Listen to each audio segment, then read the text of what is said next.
I've always felt that the best two time travel stories were The Time Machine and Charles Dickens' Christmas Carol. And basically, Back to the Future follows the same type of time travel rules as The Time Machine, which is that you can travel through time but not through space. And a lot of time travel stories violate that concept. Not only do you travel 100 years in the past, but you also travel from Los Angeles to England miraculously. So we believed in the H.G. Wells Time Machine idea of time travel. I can't really put my finger on when I stumbled on the idea of time travel, whether it was from watching The Twilight Zone, whether it was from reading Superman comics, or whether it was when the H.G. Wells Time Machine movie, the George Pal movie in 1961 came out. But I do remember being totally fascinated by that film and it inspired me to read the book. I made my own little miniature time machine out of popsicle sticks. And the whole idea of it was just something that I totally got fascinated by. Are you telling me that you built a time machine out of a DeLorean? I'm from the future. We've got to get you home.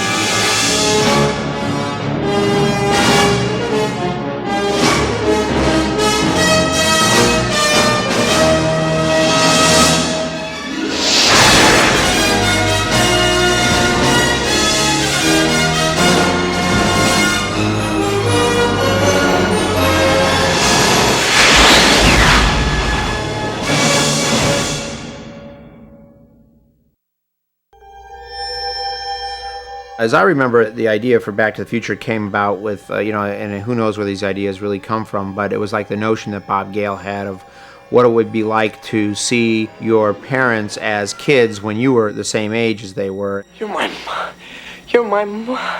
My name is Lorraine. Lorraine Baines. I was back in St. Louis, Missouri, visiting my parents, and searching around in the basement, I stumbled upon my father's high school yearbook. And I'm thumbing through it, and I discovered that my father was the president of his graduating class. I didn't know this, and I thought about the president of my graduating class as somebody I had nothing to do with. So I thought, gee, if I went to high school with my dad, would I have been friends with him? So that was the idea that I came back to Los Angeles, and I said, Bob, what if you could go to high school with your parents? What would that be like? What are you writing? Stories. Science fiction stories about, visitors coming down to Earth from other planets. Get out of town. I didn't know you did anything creative. The idea that every adult was once a kid really had never been done before as a movie. This was an idea, an original idea that we'd never seen dealt with before. The time period that we selected was purely mathematical. Action! It was an 80s kid who had to go and find his parents at his same age, so that put us immediately into the 50s. And that was also the time when the birth of the teenager happened anyway, and teenagers in America were given power by the media, power to buy things. They became an economic power. So that worked out well for us. I'm from the future. I came here in a time machine that you invented. When we sat down to write the first script and we said, we need a time machine, where does a time machine come from? The time machine has to be invented in somebody's garage. The archetype American inventor that does stuff like this in his garage, it's Doc Brown. I was standing on the edge of my toilet, hanging a clock. The porcelain was wet. I slipped, hit my head on the edge of the sink, and when I came to, I had a revelation, a vision, a picture in my head, a picture of this. This is what makes time travel possible. The flux capacitor. Where did he come from? We kind of had an idea that he probably worked on the Manhattan Project. In fact, with the nuclear aspect of it, we were pretty sure that that was the case. But he went off on his own, and he had these weird ideas about flux capacitors and so forth. The very first idea of the time machine was that it was a chamber of some sort. Yeah, I guess we had it built into an old refrigerator. But it became very apparent that if you were going to really build a time machine, it should be a vehicle. And probably it should be a tracked vehicle, kind of like a tank. Because if you're going to travel to times when there were no paved roads, you'd have to be able to get around. But we decided to use the DeLorean automobile because of this joke that we had in the movie. When the time machine arrives in the past, the people who live in the farmhouse think that it's an alien spaceship. Looks like an airplane without wings. That ain't no airplane. Look.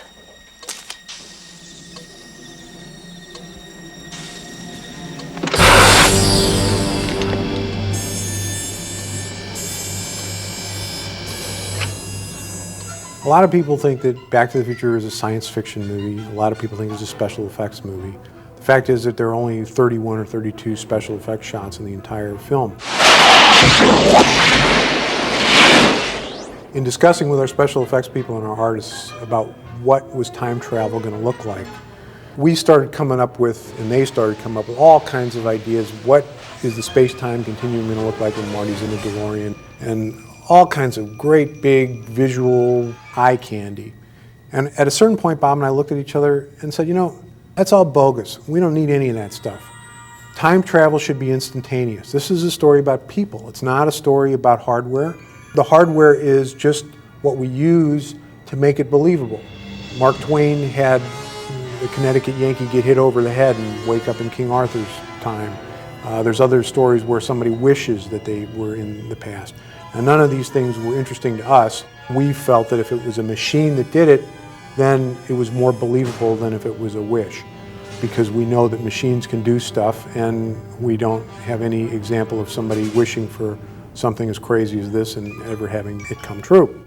So the machine is just a way to make the idea of time travel believable. The way I see it, if you're gonna build a time machine into a car, why not do it with some style? Besides, the stainless steel construction made the flux dispersal. Look out!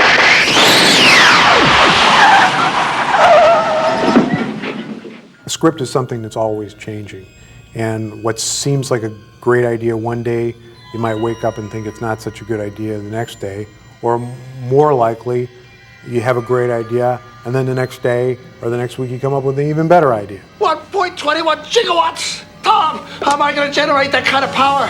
It can't be done, can it?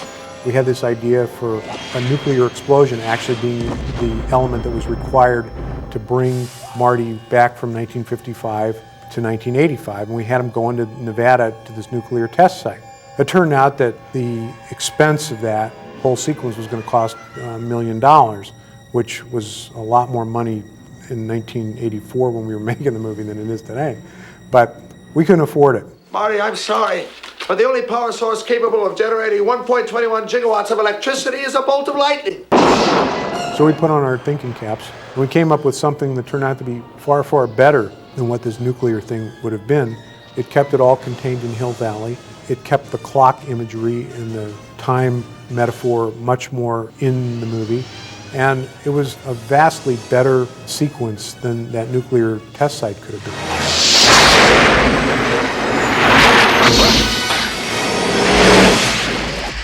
We originally wrote the project for Columbia Pictures, who put it into turnaround. And this was in the early 80s, and the average teen film in the early 80s was very R-rated. And they were sort of drinking, drugging, sex comedies, and those were the films that were making a lot of money. So most of the studios, when we went to set the film up, thought that the film was too soft because it didn't have a lot of edgy stuff in it, except for Disney, who thought that because of the relationship with the son and the mother, it was too dirty. Do you mind if we park for a while? That's a great idea. I'd love to park. I could see how it would be troubling on paper to people, the idea of a boy and his mother kind of having that kind of relationship. But so much around it was so sweet and so accessible and so engaging. And the intent was not salacious. The intent was not pandering. It wasn't meant to be, gratuitously titillating. I think a man should be strong so he can stand up for himself and protect the woman he loves. And Leah, was so brilliant because Leah just played it like this girl. I mean, she wasn't carrying around the whole mother thing in her head when she was playing it. She was playing what this girl might have felt when this kind of mysterious, exciting kid comes into the neighborhood. Where does he come from? Yeah, where does he live? I don't know. but I'm gonna find out. I think the purity of her performance, the purity of Bob's intention, and the purity of Bob and Bob's script to just tell an engaging story kind of took away from anything that might have been, creepy about that. Steven, very early on, he was one of the first people I had read the screenplay, and he liked it very much, and he wanted to produce it like he did in my previous films. But my previous 2 films were not successful, and I was concerned that if Steven had produced a 3rd film that was a box office flop, then I would not be able to probably get a job anywhere as a director. So I explained that to him, and he said, I think you're probably right.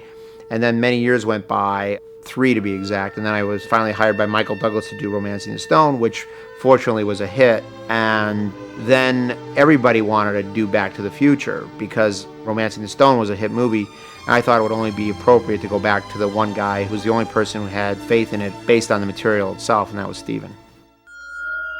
Casting is something that you just feel. Crispin and Leah, they all came in and read many times and became the character.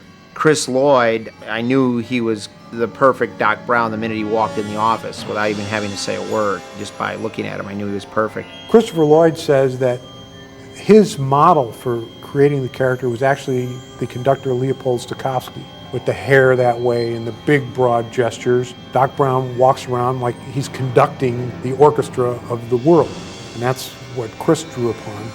I notice your band is on the roster for the dance auditions after school today. Why even bother, McFly? You don't have a chance. You're too much like your old man. No McFly ever amounted to anything in the history of Hill Valley. Yeah, well, history is gonna change. I was doing a film called Teen Wolf, and I was shooting it in Pasadena. And some people had showed up on the same block that we were shooting, and they were scouting location. And so we said, what location are they scouting for? And somebody said, it's this new movie called Back to the Future. I remember thinking, man, it'd be great to be in a movie like that. Sounds like, a great movie. And Steven Spielberg producing. Michael J. Fox was actually our first choice for the part of Marty. And because he was doing Family Ties at the same time that we were going to be shooting, there was no way that he was going to be available to us. So it was completely out of the question. And we kept pushing our start date back because we were having such a hard time finding a kid that we thought could carry the movie. For that reason, we did these screen tests because we had to be absolutely sure. So it finally came down to an actor named C. Thomas Howell and Eric Stoltz. And Tommy's screen test was terrific, but the CEO of MCA saw the 2 screen tests, and he said, it's got to be Eric Stoltz. It's got to be Eric Stoltz. And I'm so convinced that Eric is going to be great in this part that if he doesn't work out with him, you recast it and start all over again. Okay, well, he never thought that that was ever going to happen. And we never thought it was ever going to happen, really. The studio was demanding that the movie be released on a specific day in the summer. So we cast Eric Stoltz in the lead part for Back to the Future, and this was a miscalculation on my part. I mean, Eric is a fabulous actor, and he was doing great work, and it just for some reason, to me, didn't feel like it was the right type of performance for the type of humor that I was trying to go for in the film. So I had to do a very painful thing and replace Eric with Michael J. Fox. Michael read the script, he went nuts for it. And his attitude was, hey, I don't need any sleep. I'll do whatever I can to be in this movie. And about a week later, I was in a parking lot in Pomona, freezing cold, about 2 in the morning, doing the stuff with the DeLorean and the dock. There was no preparation for me at all. I just all of a sudden was on board. I was doing Family Ties and Back to the Future at the same time, so I was getting about an hour, 2 hours sleep every day. All right, okay, McFly. Get a grip on yourself. It's all a dream. It's just a very intense dream. So it was really grueling, and it was exhausting, and it took its toll, physically and even emotionally to an extent, because I just didn't know where I was a lot of times. It was my whole life. Every waking moment was about work, but I was 22, 23 years old. It was my dream to be in the film and television business. I didn't know I'd be in them simultaneously. It was just this weird ride that somehow I got on, and I was glad I did.